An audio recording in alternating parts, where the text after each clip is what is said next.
And welcome to the UVM podcast, the place where we discuss all things related to utility vegetation management. No outages, no fires, and no one gets hurt. Nick, my friend, how are things across the pond? Pretty good, thanks, Steve. Yeah, it's been a busy day today. I've actually just got off with on a webinar with the Pipeline and Hazardous Materials Safety Administration, PHMSA, that regulate pipelines across the state. So I was interviewing their chief counsel about some new regulation for pipelines that would allow the use of satellite and drones to comply with their frequent patrol requirement for damage prevention, but also for right-of-way issues, including vegetation management. So kind of interesting there, it's not obviously utilities, but they're moving towards adoption of new remote sensing technologies. In many ways are quite far behind where the electric utility industry is. But now the regulator is cutting the red tape to allow adoption of these technologies. Well, Nick, you said across the state. Does that mean this is a EU issue, your agency, or where is that agency at? Yeah, so it's PHMSA, so across the whole of the US. Ah, okay.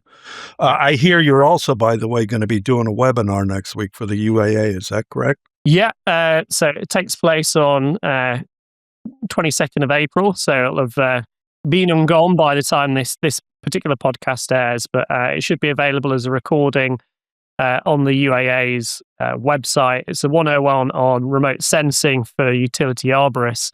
And it's actually been quite a challenging one to put together because there's sort of science behind it. And that's the easy part because it's non-contentious and it's factual. The hard part comes to, use cases and things like preferred technologies for doing certain things. And obviously there's lots of opinions and emotions when it comes to that. Right, so, trying to sort of make sure this webinar is educational, but at the same time, getting across my own point of view as being quite an interesting balance to strike. Well, good luck with that. I'll be watching it once it comes out. Well, let's go ahead and get started here, Nick. And today's episode has actually been one I've been looking forward to for quite a while. We spend a lot of time on this podcast talking about standards, technology, wildfire risk, and program design. But today we're going to get into something that sits underneath all of that, and that is leadership. At the end of the day, none of these programs run themselves. There are no silver bullets, and it comes down to people making decisions, managing trade-offs, and trying to move the industry forward while also keeping the lights on and preventing fires. So, when we think and talk about leadership, there's a few people have been in the industry for a long time, have seen the industry evolve, and have actively shaped it. And so, today, delighted to be joined by Ron Adams, formerly from Duke Energy, and Shawn Standish, formerly from First Energy. Two UVM leaders that have been there and done that and had a substantial impact on the direction of the industry. So, welcome to the podcast, gents. Pleasure to be here. Thank you. Yeah, I appreciate the opportunity. Guys, first of all, it's good to see you both again, and thanks for being with us today. And let's start off by providing a bit of background on each of you. What's your career background and where are you working these days? Shawn, let's start with you.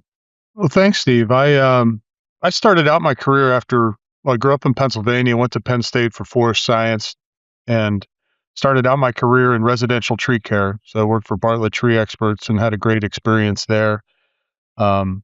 Really, with the research that company was doing and being exposed to that and observing how they shared that was a foundational piece for me in my career, where kind of a fact-based approach to the industry, and then also, and maybe more importantly, a collaborative style where we share and what's best for the industry is best for us as individuals. But from there, I worked at Consumers Energy for 3 years.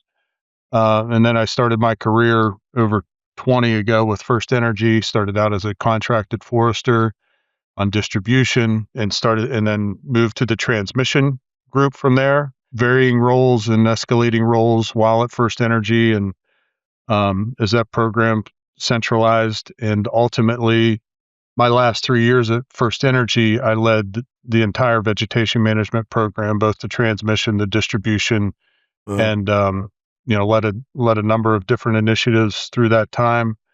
And most recently, for approaching a year now, I've been working for myself and my consulting or advisory business, really just partnering with utilities, vendors, suppliers, and in the utility industry has been one thing that's been easy for me is the mission simple: safe and reliable power at a reasonable price for our customers. Right. And it every day we got to take care of safety. We've got to pay attention. We got to achieve compliance. We have to develop our people, and then after that, it's performance excellence, and picking the right work, the right time, and allocating the right resources. So that's really, I've been doing that my whole career, and continuing down that path now. Well, congratulations on all of that, and welcome to the industry of being an independent consultant. I think you'll find it fulfilling and kind of a natural part of your career moving forward. Ron, let's move on to you. And I'd appreciate it if you not tell any stories about me and you spending long days locked up in rooms together when we were on the NERC drafting team committees. I think we probably lived about 3 years together, didn't we, Steve? Yes, we did. Special times, my friend. It was a lot of fun, interesting times. But I'm Ron Adams, 40 plus years in the industry, 38 years with Duke Energy, electrical engineer by degree from Clemson University. And I started my career with Duke Energy as a substation engineer. And I, from there, did a short stint in industrial marketing, where I helped start a power quality group at Duke and developed that with the customer service organization. But around a few years after that, ended up going back into transmission, managing engineering, technical services, and then managed design engineering, and got the opportunity to go to field operations and ended up out in field operations as a construction manager. Went in that role for about a year and a half. Then was a region manager at construction and operations for transmission in upstate South Carolina. Fantastic job, loved it. But right around 2006, got an opportunity to come into the veg management group. Unique time. We were coming off a couple of significant safety incidents with the contract resources at Veg.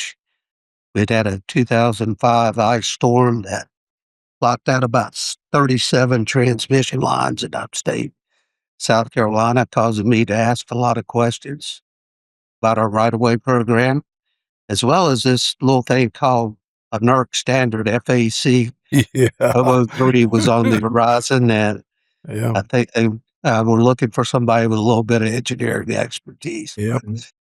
I started my journey in 2006, so 18 years in various leadership positions at Veg Management. A lot of fun. I've never met an organization that was so passionate about what they did. And I loved it, fell in love with it. Yep. And managed T&D, Veg Management in the Carolinas, ended up managing T&D in the Midwest, Carolinas, both post a synergy merger. And when we merged with Progress, ended up having a governance function, led the governance group, overseeing policy standards, procedures for the newly merged company. And 2017 went back into transmission to lead up the transmission veg management organization. And when I retired from Duke in 24, I was leading the strategy group, supporting the new strategy we put in place with regard to threat and condition-based veg management. But for the past 2 years, been practicing work-life balance with a little more focus on life and work. But I started my own consulting organization, Right Way Utility Solutions. And just can't leave the industry. Love it, very passionate about it. And so it's very difficult to retire from something that you really love and are passionate about. Can I follow up with both of you guys real quick for our listeners down under in Australia and in the UK? I think they need to understand you were both the main guys at some very, very large utilities. Shawn, you want to give an overview real quickly about First Energy? Does it cover more than one state? And then afterwards, Ron, I'd ask you the same question about Duke. Yeah.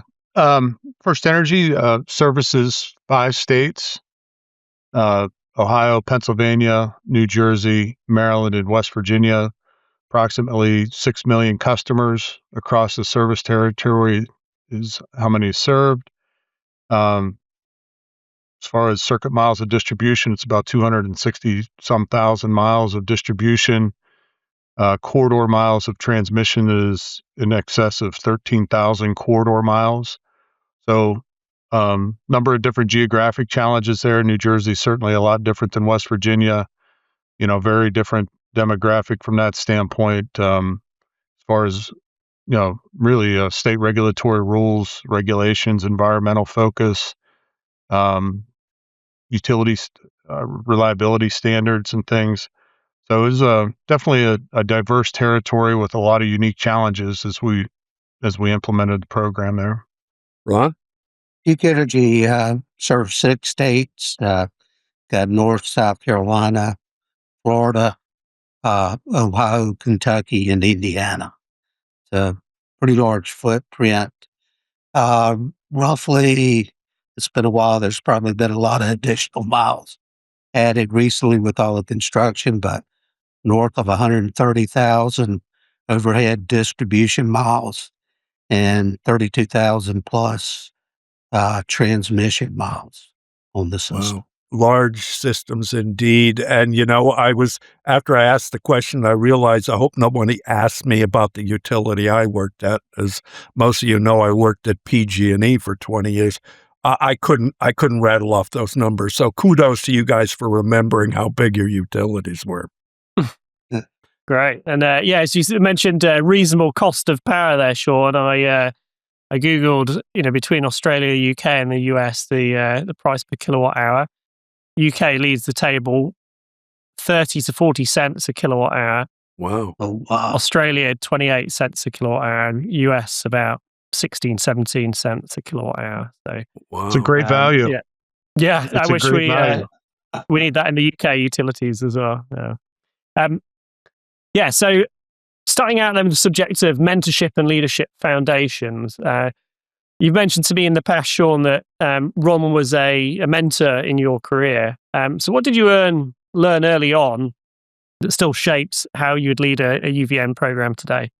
Well, I didn't get into a bunch of the detail, but, I started out in the field and, early on, you realize, boy, there's a lot of smart people around me, right? And I don't know everything. So we were in the environment there when I started with First Energy. It was right past the Northeast Blackout and tremendous pressure to deliver from a work completion aspect.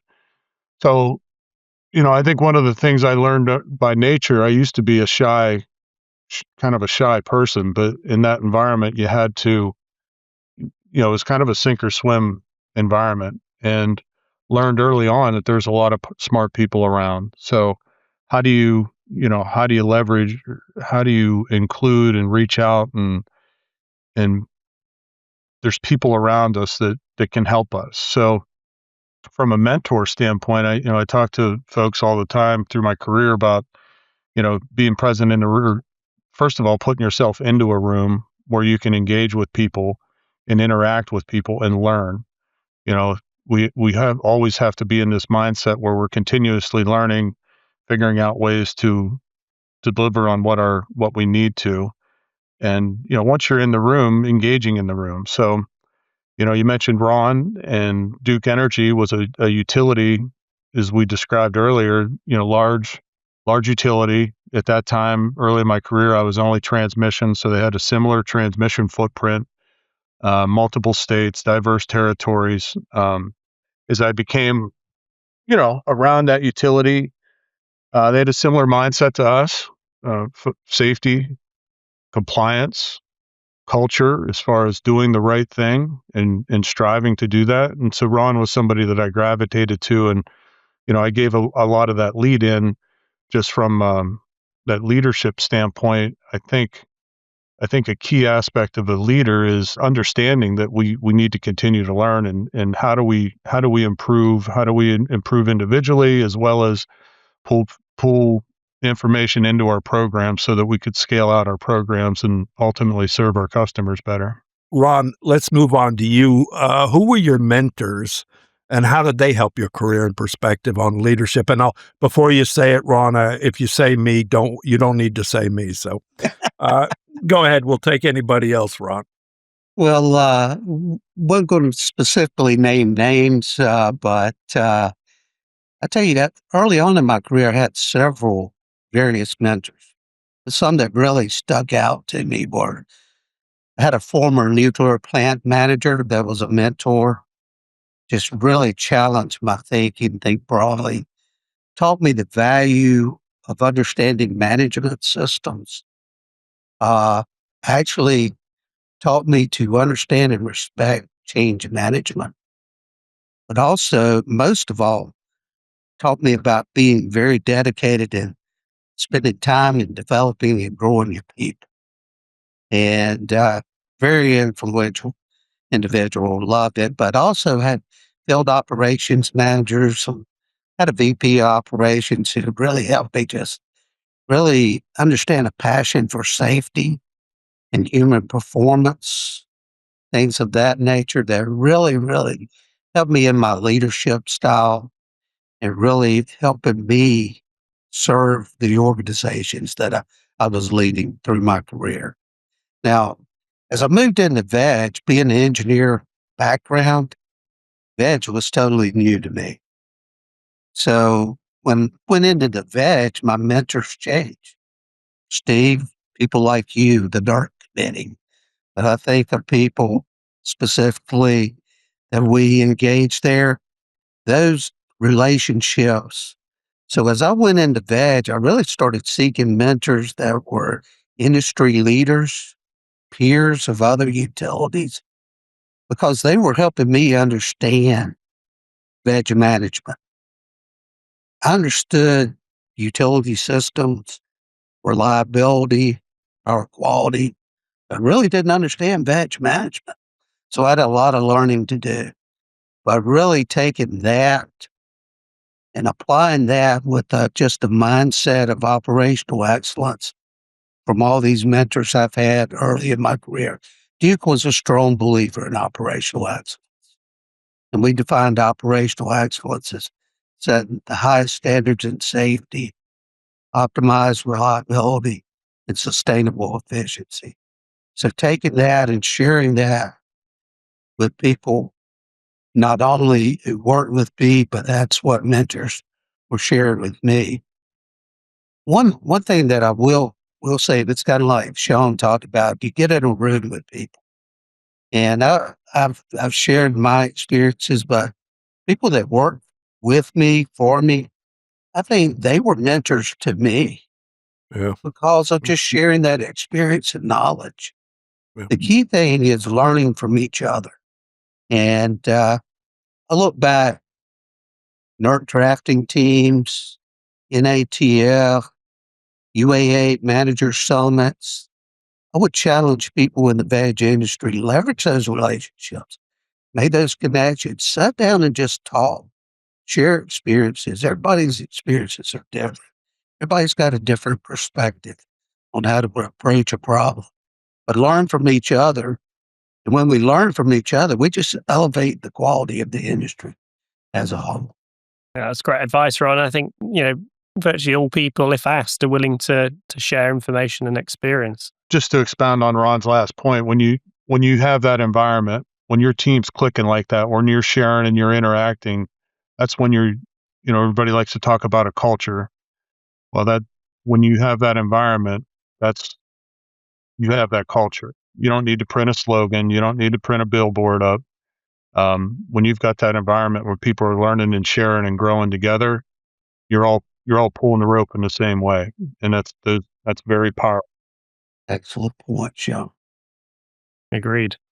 So, Ron, when you look at the next generation of UVM leaders, what skills matter more today than they perhaps did 20 or 30 years ago? Well, Nick, let me first say there's some core skills that still matter today.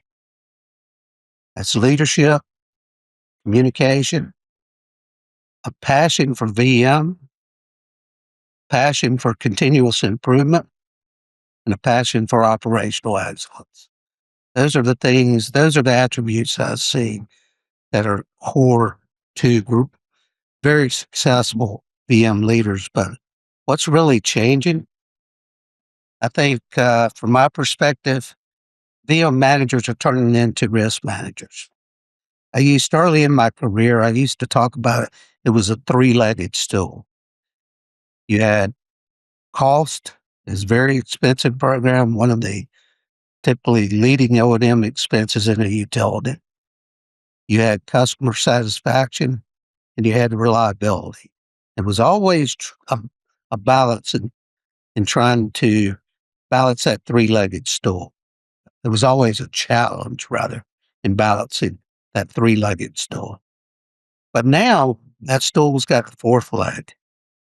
And it started with the NERC standard around 2007 when it was implemented, the regulatory compliance, but that's expanded to be risk management. And then also a new skill is coming in. The technology. Technology is really changing the way we approach vegetation management in the utility industry.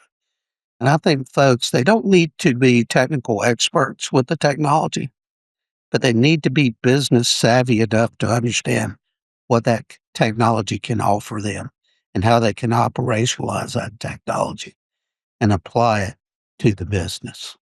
Mm-hmm. Great answer, Ron. Yeah, just on that point, Ron, there was we interviewed Elisa Villamontes from the president and CEO of Entergy Texas, who, as far as we know, is the only vegetation manager that's actually now CEO of a major utility. And he said that when people ask him to describe his business, he sort of describes it more as a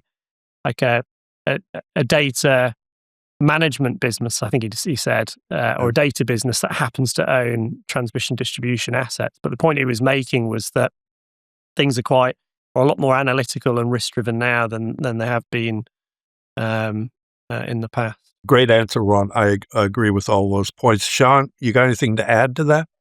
Yeah, there's a lot of good stuff there. So I would just focus on or emphasize that quality as a leader of the ability to lead through change. There's always been change in the industry. Change has always occurred. We've always, have always felt the budget pressures. We've always felt the regulatory pressures. Operational challenges have always been there. But I think with the emergence of the new technologies, the increased opportunities with the capital investments into the system, it just creates a whole bunch more to think about and a whole bunch more to consider. And also, pressures to deliver from a resiliency and reliability standpoint. It just becomes even more critical to, really be a great foundational leader where you're including your teams, getting perspective as we make decisions to move the program forward. Speaking of moving forward, I'm going to move forward to the issue of managing a modern UVM program. And maybe, Ron, I'll start with you. Today's UVM managers are kind of juggling budgets, regulators, the new technology, as we just discussed, and workforce development. How do you balance this kind of blocking and tackling with moving a UVM program forward? Steve, to me, it goes back to having a good quality management system. Right. Making sure you got good objectives, action plans, quality processes, procedures, standards, policies, expectations for the organization. Also, good performance oversight, as well as performance management criteria. Always believed in performance scorecards, and I loved having scorecards. So And we'd have scorecards by area, by contractor, at the departmental level, regional level. But when you have those scorecards, you can't focus on everything. Right. But when you have those scorecards, you can see where you need to shine the light and need to ask the questions. But if you could have that performance management system with the right goals and expectations, that allows you to keep out of that daily firefight mode that a lot of folks get into. When you say scorecards, are you talking like KPIs, key performance indicators? Absolutely, KPIs. And I'll Okay. go back. I actually utilized those when I was in engineering, implemented them in design engineering, took them to field operations, and then brought them to veg management. But really, at a high level, the business will have KPIs, but I really tried to develop metrics that really could be closely tied to the people in the organization so they could really feel that ability to impact and influence those metrics. The closer you could get those metrics to those personnel directly engaged, the better off they can understand and implement what they need to be successful. Excellent. Shawn, you want to add to that? Yeah, I think communication and alignment, that alignment between your senior executives down through your mid-level management to your staff, across to your peer business units. One of the strategies to accomplish that is strategic plans. You have a strategic plan for your organization, which should cover a lot of the things that Ron was talking about. Hopefully that's aligned with the company's goals and your other business units. So as you're all working together to ultimately serve that customer, you're doing it in the most efficient way possible, and you get that buy-in from your staff and the cohesiveness with your staff and your leadership. I think that's critical. The only other thing that comes to mind is just some of those early days in my careers is you got to make priorities, right? We know that safety isn't a priority; it needs to be a way of life. So that's always going to be on top. And for me, the next one was compliance, and I learned through my career that developing employees was next. That's we love the word sustainability and vegetation management. And if you're going to have a sustainable organization, we've got to be investing in our employees. And then you get into, the performance excellence, some of the things Ron was talking about there. I used to simply call it, we got to get our work done. You got to build that credibility with your leaders, your regulators. You got to deliver. And then, the next two were budget and customer service. And if every day, if you were striving to do the work the right way and you were identifying the right work, budget would take care of itself. And customer service is just that basic aspect of treating people how you want to be treated, properties that way. And if you make a mistake, you got to own it, fix it. Great. Thanks, Shawn. So on to the next question then. Curious on your perspectives of what a good UVM strategic plan actually includes and where you think most programs fall short. So Shawn, perhaps you can tackle that one first. Yeah, to add to what maybe we've already said, I think there's got to be that clear mission and vision and that alignment across departments within the company and then down through your organization that you're leading. There's got to be those key objectives that we're all striving for. And I don't think I think one key point is, and maybe this is a lesson learned for some, is those objectives isn't what your job is. It isn't what you're doing every day. It should be something you're focused on improving in your program. And I think that's one misstep that's happened and maybe prevents organizations from moving forward as well as they can, is those objectives should be something that's focused on the continuous improvement aspect and how are we going to get better, not just the requirements of your job. As Ron mentioned, metrics around the program, we've got to be measuring ourselves and tracking our progress. How else are we going to get better if we're not, identifying if we delivered on what we were talking about? Ron? I think Shawn hit it. I think the key thing is those clear objectives and actions to meet those objectives. But one thing I think about, we started off with mentors earlier, and there was a mentor I mentioned, nuclear plant manager. He shared with me early on in my career a formula for change. And I carried it my whole career in a binder. I shared it with everybody as I was talking to people about various experiences.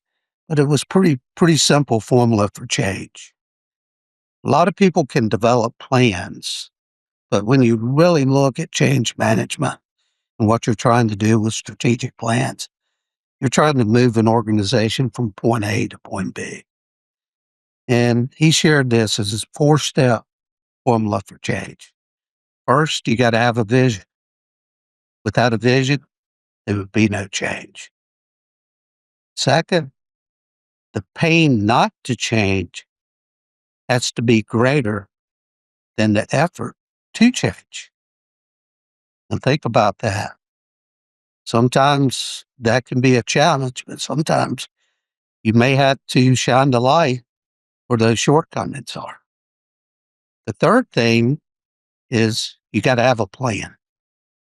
Without a plan, there will not be any change. And the fourth was the most important one that he shared. He said, without discipline to the plan, there will be no change. So I've kind of used that as a little formula for me as I've moved from organization to organization to implement strategic plans, to change management. Utilized it. I think change management can be underestimated, but making sure that you're very focused and intentional. But I'll go back to that key element of being disciplined to execute the plan. The plan can change. It can be flexible, but you just got to make sure you stay dedicated to those goals and objectives. Ron, I'm so happy you talked about change, and this is a quote I use a lot. I thought it was originally from Plato, but it's actually, I think, Heraclitus said, the only constant in the universe is change. And it's true. If you are going to succeed in this particular industry, you better quickly embrace the concept of change, because it's something that will make you better if it doesn't kill you. But I want to go back in time with both of you guys and ask you a question, and I'll start with you, Ron. If you look back at the last 25, 30 years of your career, what were the real inflection points in UVM that changed how programs operate? Steve, 2007, implementation of the NERC standard. And I just sat there and I think about coming into veg management, but we were not a disciplined organization. That standard brought discipline to the industry around veg management. That was pretty substantial. Just getting things into spreadsheets, just getting work management processes documented and executing and tracking, just some very fundamental blocking and tackling. So that would be my first. The second is what's going on now. It's been going on for the past 5, 10 years, is the technology change. Think about the advancements, GIS systems, data management, AWS, the ability to manage the volume of data that we have. Nick, you mentioned the guy at Encore, or had the CEO talking about it was a data management organization. There's a lot of reality to that. Remote sensing technology, the advancements, it's continuing to evolve. It's opening up a world of the ability to move into other forms of maintenance strategies and really being data driven with the programs for veg management. So those would be my two key points. Just to build on that, there was the benchmarking report from CNUC, which Steve started off back in the day, but I think the last version of it was maybe 2021, 2022. And it's surprising within that from respondents, folks that had implemented a risk-based vegetation management strategy were actually in the minority. It was something like 10 or 15% of the industry, which I was quite surprised by. I thought the number would be much larger than that, given how long that we've been talking about risk-based vegetation management strategies. And your point on data and new remote sensing technologies, I think, is key to this, because without the information provided on a yearly basis, it's hard to get to that point where you can take truly sort of risk-based decisions on a regular basis. But anyway, I digress. Steve, did you want to do a quick commercial break? Sure. We'll be back in a few moments.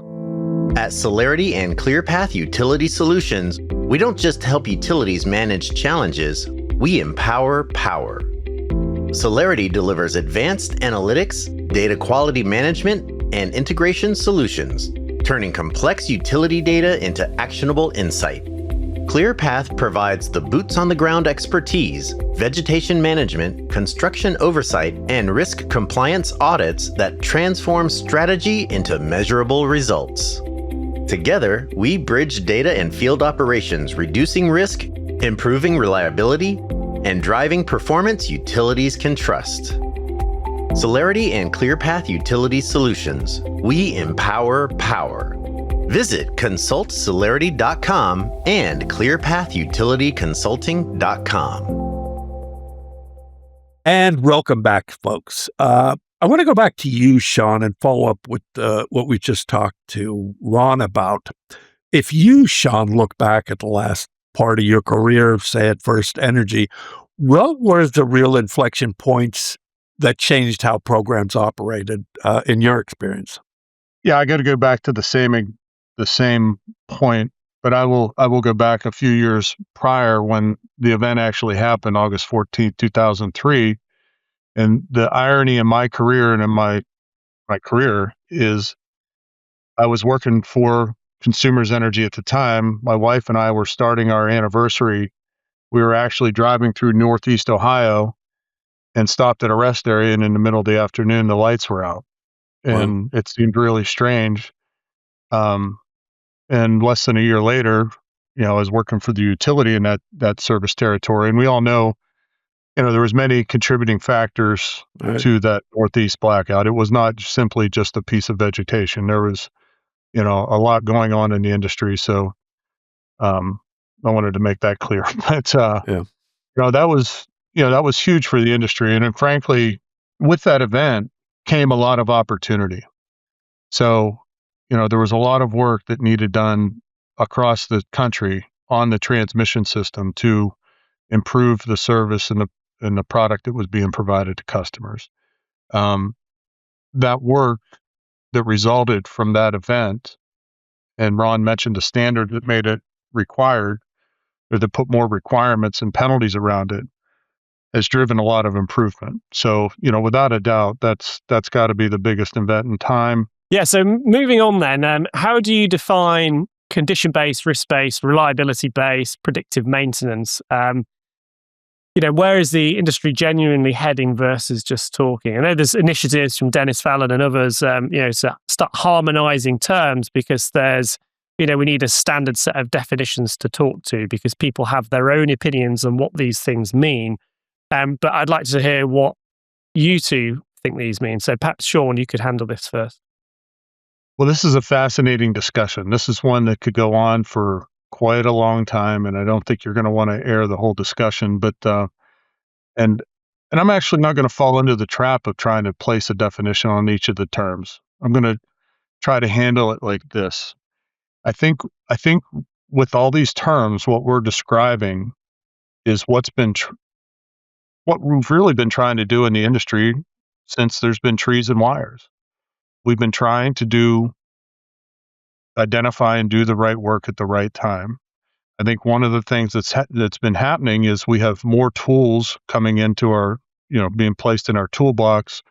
We have more opportunities to do that than we've ever had before, specifically with the remote sensing technology. I think one of the challenges with whether you call it condition-based, risk-based, reliability-based maintenance in the past is we didn't always have a way to keep track of it. We didn't have a way to keep track of the work that was done, to what level it was done, where it was done, and pull it up in a way so that we can, when it came time to build the next plan, that we had that information to call upon. So I think that's one of the unique opportunities that we have in front of us with this technology, is that ability to understand and quantify system condition and pull that up so that we can continually revise our plans and make them better. I think of it as all these terms. The one you didn't mention and one I think about is optimizing. Optimizing the work. I think somewhat controversial. We didn't mention cycle-based maintenance, right? I happen to believe that there still is a place for that, and we still should be thinking about different work activities and completing them at different times. I think with the technology helps us be able to identify the right work at the right time to gain the right optimization, to do it as efficient as we can, to scale out the resources that we need to do the work the most efficient way. So with that, the exciting piece is that technology and how do we do that? And that this is one of the things, we can see it on the horizon, that ability to be able to maybe accomplish what we've been trying to do in this industry forever, which is doing the right work that's most impactful to drive the right result. Thanks, Shawn. I agree with that. Ron? Well, Nick, this makes me reflect back on a conversation I had with a colleague and mentor I got tremendous respect for. And I probably can tell you the year, probably 2009, 10. Conversation, intellectual discussion with John Goodfellow. And Steve, you probably had one or two of those in your career as well. Boy, howdy. Yeah. But John and I were sat there talking, and really in simplistic terms, John put it to me, he goes, Ron, there's really only three types of maintenance. It's time-based maintenance, condition-based maintenance, and predictive-based maintenance. Time-based maintenance is what you do when you don't have much data and information. You got good data and information, you can do condition-based. You got a lot of good data and information, and nowadays good computer systems, as Shawn alluded to, in managing that data, you can do predictive-based. So that at a very high level, that's a very simplistic way of looking at it. But as you look at where the industry has gone and grown, we called it threat condition based in about 2017, 18. We've made a move from time-based maintenance to what we call condition threat condition. We were really looking at trying to predict out the future state of the system. We were playing with predicted, but we weren't there. We had elements, but we were trying to look at the system and move more toward that condition-based maintenance. But I'll go back to that conversation with John that day, and he shared this one concept that was really a paradigm shift for the folks, not only me, but the folks in the conversation with us. But he goes, you think not all trees are equally distributed across the power system. Not all outages are equally distributed across the power system. So why do you treat it all the same? That resonated with me and really was like a switch just flipping in the way I was thinking about veg management. That's an engineer's epiphany. I've seen engineers do that before. If I might add here, vegetation is a growing, constantly moving target. Whereas in engineering, and I spent some time in engineering, besides things like sag and sway, everything remains relatively static in the engineering field. And your epiphany with John is one I'm sure he's shared with other engineers. Point is absolutely valid, Steve. Yeah. I'm going to go ahead and move forward here, folks, in the interest of time. It's been more than 2 decades since NERC vegetation standards kind of reshaped transmission, as we've been talking about. Are you guys seeing any operational drift or complacency in parts of the industry regarding that? Maybe, Ron, you want to take that first? Well, I think Shawn mentioned it, August 14th, 2003. Yep. And I remember where I was. And Steve, it's hard to believe 23 years. Yeah. But we lived it. Yeah. We called it operational drift, and that's natural. The people who are new to the vegetation management organization didn't live that journey. Shawn, you talked about being at consumers when the outage occurred, when the blackout occurred, and how it influenced your thoughts, processes, and just mindset toward managing veg. Folks that lived it and also went through the implementation of the FAC-003 standard as well as the NERC alert. I mean, there were a lot of challenges in the industry. There were a lot of scars and bruises from just really trying to move programs to that level of performance that the new standard set the expectations. So I think it's natural. Folks that really haven't experienced that really truly haven't internalized it.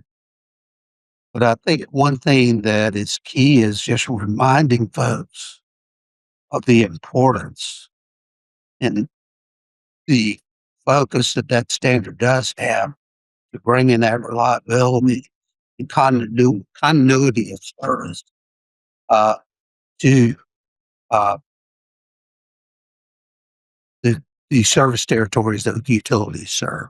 So, Steve, hope that answers your question.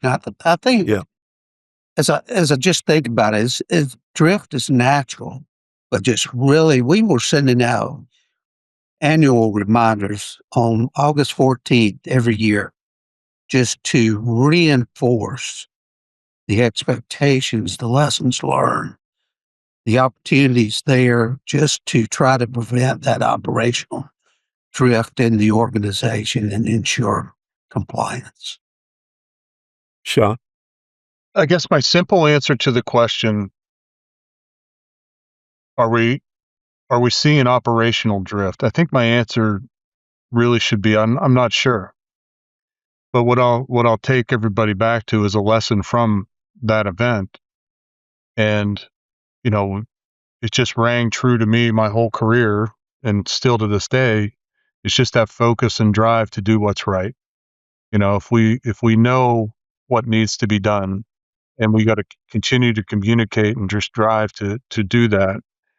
You know, I think this is the best example out there in our industry of, you know, and again, it was an industry. It wasn't one particular area of the country.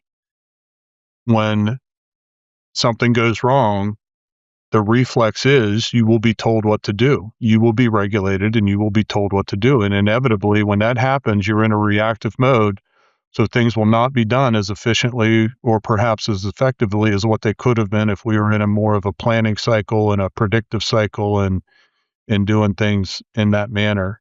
So I think, you know, it's, as Ron was talking, I get emotional thinking about it because of that, everything that went through, you know. And I think, you know, to just elaborate a little bit more on that pendulum that swung when that event happened and the regulator came in and said, and put a standard in place with heavy fines, we're swinging the pendulum back to an environmental standpoint. Some of us learned about it, never left it, but you know, those habitats and those plant communities and those things that are established out there in those right-of-ways are very special. You know, it truly is the definition of sustainability. So when we went through that event, when the country went through that event, inevitably a lot of habitat was challenged. And, you know, the pendulum, we're swinging back with that opportunity to maintain it in the proper ways that we've talked about for, you know, in the research that's out there is covered. So I think it's a great operation or a great opportunity to learn from that and continue and not let up and to stay focused and vigilant on that expectation of from a safety compliance standpoint, and really keep the momentum going. And there's a key phrase that comes out of this compliance world and NERC compliance specifically, and that is just defense in depth strategies. And so my plea to everybody is, as you're working through your programs and working through these changes and implementing these change, when it comes to that NERC compliance, you don't replace unless you're sure, you're confident you're not introducing risk to your system. Thank you, Shawn. Good answer. Next question is about the NERC report. So one of our recent podcast episodes, we had Jim Kubrak on, who's a senior technical advisor to NERC, and led the response to the drafting in NERC for the wildfire mitigation best practices report in response to an executive order that President Trump made to FERC.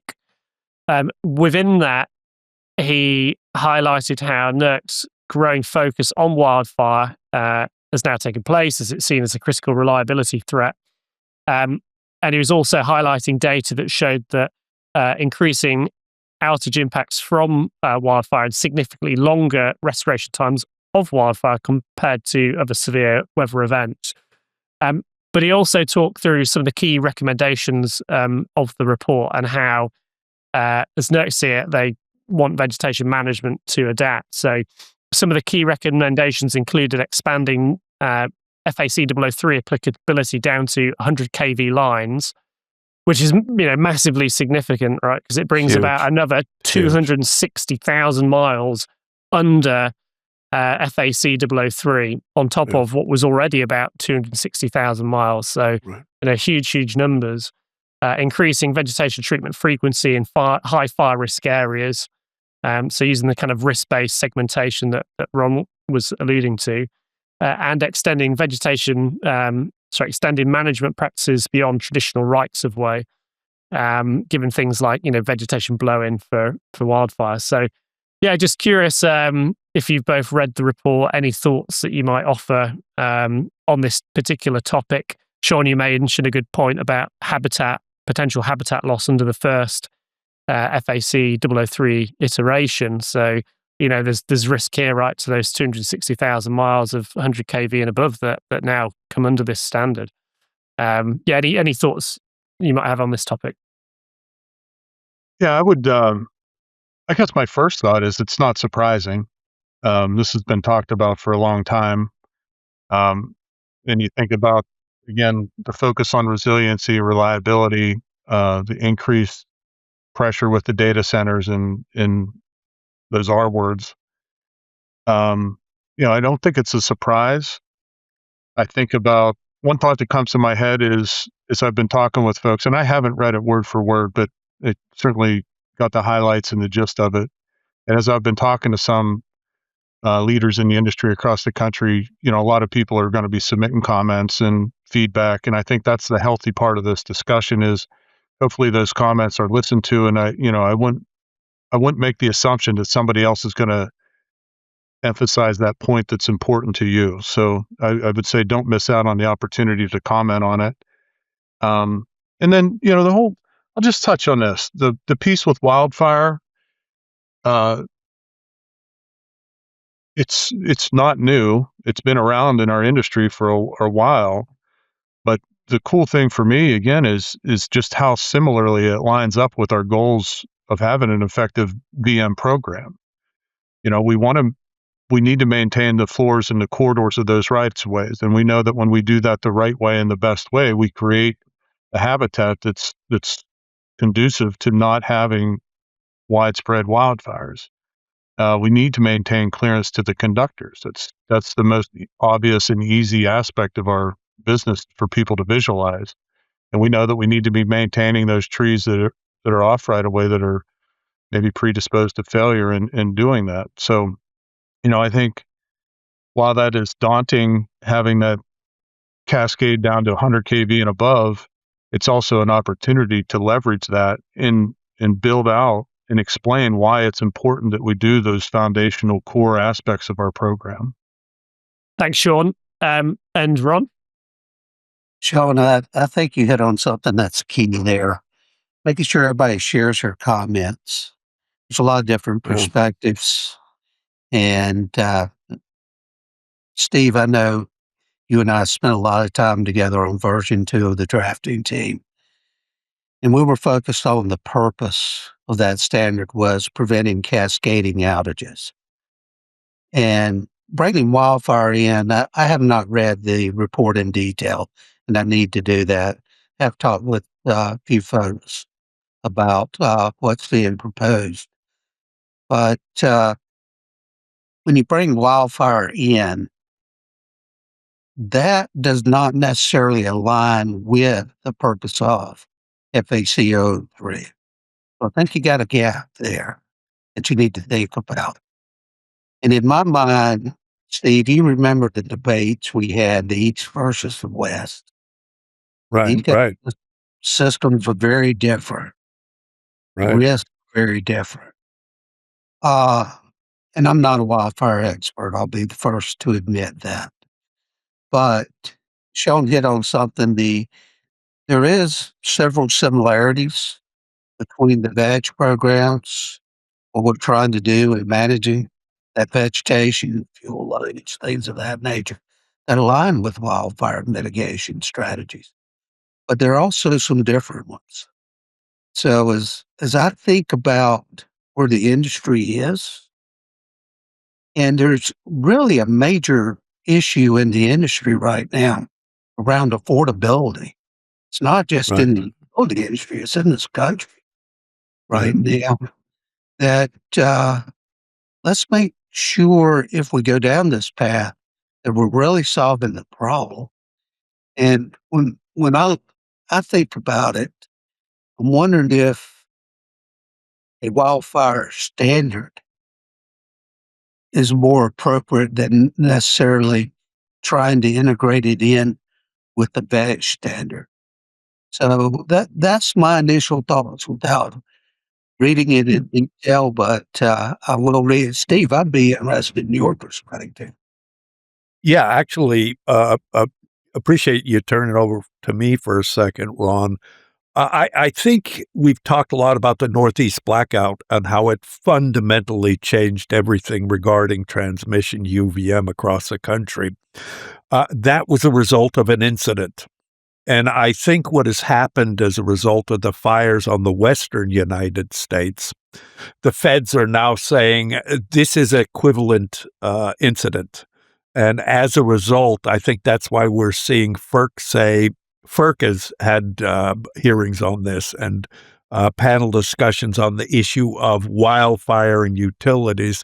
And now with this NERC report, which I highly recommend you read, and for those who haven't listened to it yet, you should listen to our last podcast episode to understand it. But I think we're at an inflection point here where the feds, like it or not, are saying, you will address this wildfire issue. And as part of doing that, it's going to ultimately influence how we run our UVM programs. But the good news is this, and Ron, you and I lived through this.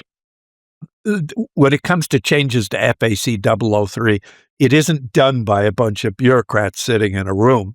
It's done by a bunch of experts from the industry sitting down and vetting these specific issues and addressing these specific concerns. So I'm kind of optimistic about next steps because it will require bringing in people like you and Shawn into a room and saying, okay, how do we marry up the concept of wildfire mitigation and the prevention of rolling blackouts, and how does it have an impact on the industry? So I'm kind of actually looking forward to watching this from the sidelines.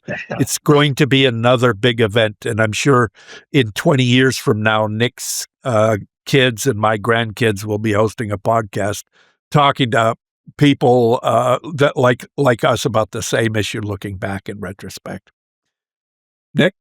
Yeah, just one more comment, and that was to pick up on the comment both of you made about making comments on these rulemaking processes. So the conversation that I've literally just finished before this podcast conversation with the chief counsel at PHMSA, one of the comments he made was that he's been coming up with a similar kind of rule for pipelines, different detail, was that, working in things that he needs information coming back from the industry.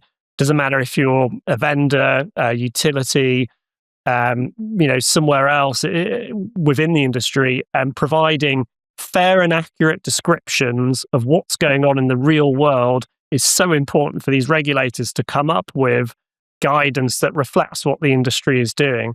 And I think there's a temptation to think, well, the regulator, they know these things. And in reality, in a lot of cases, they don't. They're relying on this feedback. So if you've never commented on, best practices reports or direct final rules or whatever it might be, my guidance would be just to get involved, put your comments in there. It's amazing how much of an impact you can actually have on what the regulator then turns around and provides to the industry. And as Ron will verify here, the drafting committees that are going to come up with these rules, there is a whole crap load of public input on that also. That's taken into consideration. So that's good advice, Nick. You need to get involved. If you have a pony in the show here, you need to track this. You need to monitor it. You need to offer your input when you have the opportunity to do so. Thanks, Steve. So moving on then, what does being truly proactive look like in UVM? How do leaders prevent compliance from becoming reactive and expensive? Perhaps Shawn, you could handle that one first. Sure. Some of the thoughts that we've previously talked about come to mind, with a strategic plan and priorities and things. And I think I would just expand on that just a little bit more and just, focus on your goals, have those plans. Communication is critical to, up and down throughout your organization. And having that mindset, that continuous improvement mindset, and that ability and willingness to iterate or change what we're doing and adapt, I think that's critical. We've got to build effective plans. Inevitably, I've never seen a perfect plan. I don't think we've had to make an adjustment. So I think Ron had one. Ron had one back in the 90s. That's great. That's great. I think he told me about it 2 or 3 times already. Darn it, he lost the plan too. Right. It would have been a good template. Sorry about that. Yeah. No, but I think that's one of the key aspects is having a plan, willingness, and the mindset that you're going to have to iterate, you're going to have to adjust.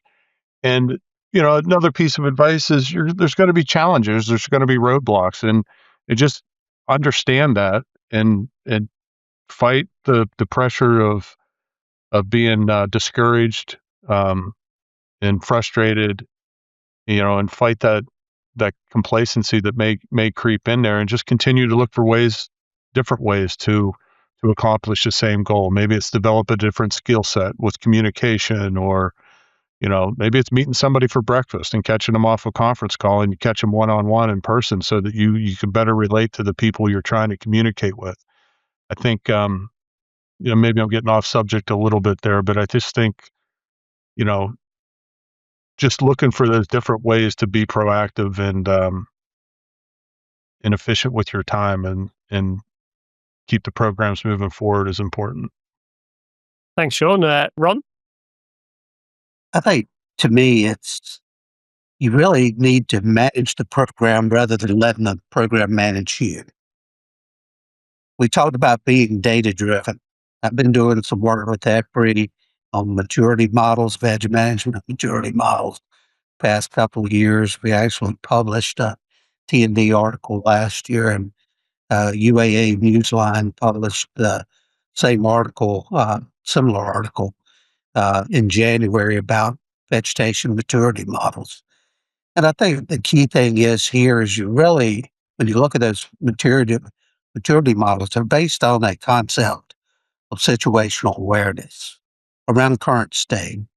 And if you're at the lower end of the maturity model, you've got limited awareness around current state. When you get in the middle, you got data, you got information, you got a good feel for what that current state is.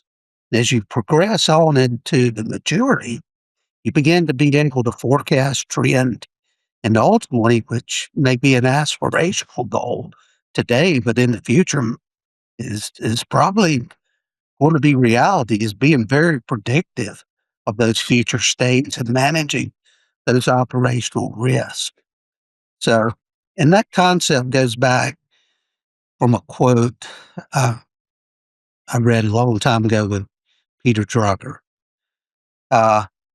Steve, I know you're big in these quotes, but his saying was the best way to control the future is to create it. So that would be my advice to veg managers, is really manage that future state of that system. Wow. I'm going to make a note of that quote, Ron. I think that's really good. We can have an whole episode on Drucker if you'd like, Nick. Yeah, we should do. He was a good one. So on to the next subject then. So there's this, I'm assuming across Duke Energy and First Energy, we won't mention explicit numbers, but, under your spend profile must have been huge, right? Hundreds of millions of dollars being spent on vegetation management programs, to manage utilities that are, across several states. And it's always interesting to me, sort of seeing things from different sides of the table, right? Because on one side, you've got people trying to sell something. On another side, you have people wanting to buy something. And utilities, particularly at the moment with the rate of change in technology, the different options available, flooded probably with messages from satellite companies, LiDAR companies, analytical companies, AI companies. So when someone approaches you, what makes you lean in versus tune out? Ron, maybe you could answer this one first. Well, first thing is really listening to them, and can you really operationalize that data with an appropriate business case? And maybe there's a lot of technology out there, but I always looked at and really focused on trying to bridge that gap between theory and operational reality. And that's where I really want to test some of the vendors that are sharing this technology. Show me where you've operationalized it. We're all very busy, so folks don't really have time to be the alpha and the beta for these projects. But making sure that this technology can be operationalized and proven is the key things that I'm listening for in that conversation. Thanks, Rod. And Shawn? Yeah, just a couple thoughts. Credibility, fact-based. If we're saying something, make sure that we're credible, because if we say something right in one of those initial discussions, when we do have that moment in time where we've finally gotten through, because I agree with Ron, there's more coming at these utilities and things than probably ever before. We've alluded to it earlier in this call. So when we do get those moments, it's really critical that we're dialed in and fact-based with those statements, so that we, every chance that we talk, we're building that credibility. I also think about know your audience. I would, probably high level at the industry level, and then, as particular as you can with the individual utility. And I would just say be upfront. If you're early on in the development of your tool in the process, be candid with that and be upfront. And, those are where, because ultimately one of the key drivers of success in all of this is the relationships and that ability to work through the challenges and work through and build on things and iterate on them and improve as time moves on. So, just those are some key points on establishing that great relationship as you're getting started. I think those are great answers. I want to just kind of follow up and get a bit more granular here for a second. We now deal with these service providers that Nick was talking about, whether it's AI, remote sensing, LiDAR, satellite. If you could give those people one piece of advice when dealing with a utility, what would that one piece of advice be? And maybe I'll start with you, Shawn. I think, and this came to me as I've started my own group here, and I've been working with folks, and really it's meeting people where they're at and understanding and listening to where they're at and what their challenges are. And, before we're trying to solution things, because the reality is virtually every investor-owned utility in the country is in a different spot. Our cooperative electric utilities are in a different spot. Geographics are a challenge. Regulatory is different in each state. Environmental considerations are different in each state. Our stakeholders in these areas are all different. The programs are all at a different maturity. So, it becomes very hard to come in with a one-size-fits-all mentality and think that that's going to work for every individual utility, because when you're sitting there as a utility and you're listening to this, you're trying to solution, and as you're listening to the pitch, you're trying to solution and see how that can work, and you're inherently figuring out why it won't work. And I think, and it's an art, and it's definitely a skill set, and it definitely takes time, but it will lead to more success. It's just listening and figuring out where that common ground is for your solution and what that utility needs and when they need it, versus trying to do everything all at once. If I could paraphrase, Shawn, what you're saying is do your homework on your customer, right? That's a huge first step. Yeah. Okay. Ron? I think, to me, it's come in with a clear vision and a value statement that's really understood through the whole organization. And once you can get that alignment in an organization, then you need to kind of move forward. But it'd be a second piece of advice, and that's realize change management is real. Right. Get a good change management plan.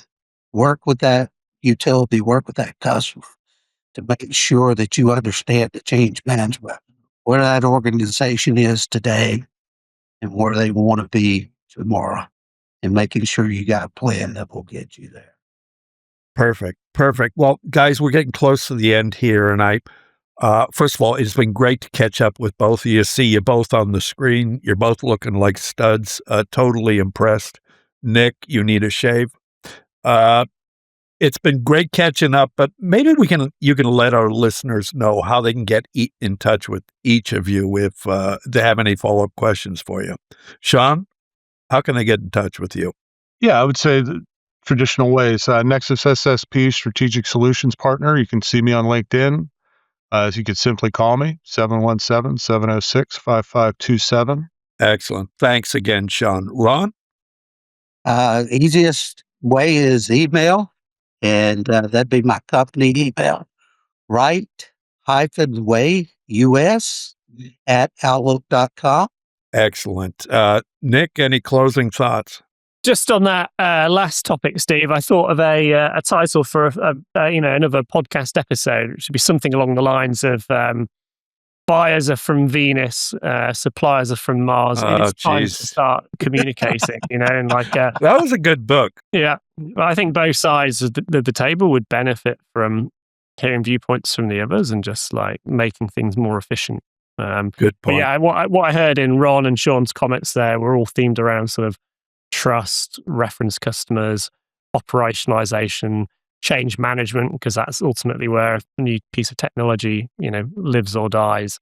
So anyway, I thought the comments there are really good, and I think that could be a whole podcast episode in itself. So I've appreciated you both joining today and the time that you've given for this podcast and sharing your knowledge to the wider industry, which I'm sure all the folks that listen to this will very much appreciate. So Ron and Shawn, thank you very much. Thank you, Steve, Nick. Appreciate what you do for the industry. Thank you. I appreciate the opportunity, and good to hear you all. Thanks, gents. To close this episode then, message to the listeners. If you're enjoying the UVM podcast, feel free to give us feedback via your favorite podcast app. Follow us as well if you aren't already doing so. If there's an asterisk in an episode title, it means that you can get CEUs. Just head over to the UAA website and fill out the quiz. And like always, if you've got any topics or speakers that you'd like us to speak with, just send us an email to uvmpodcast.com and we'll make it happen. So that's it for today's episode. See you on the next one.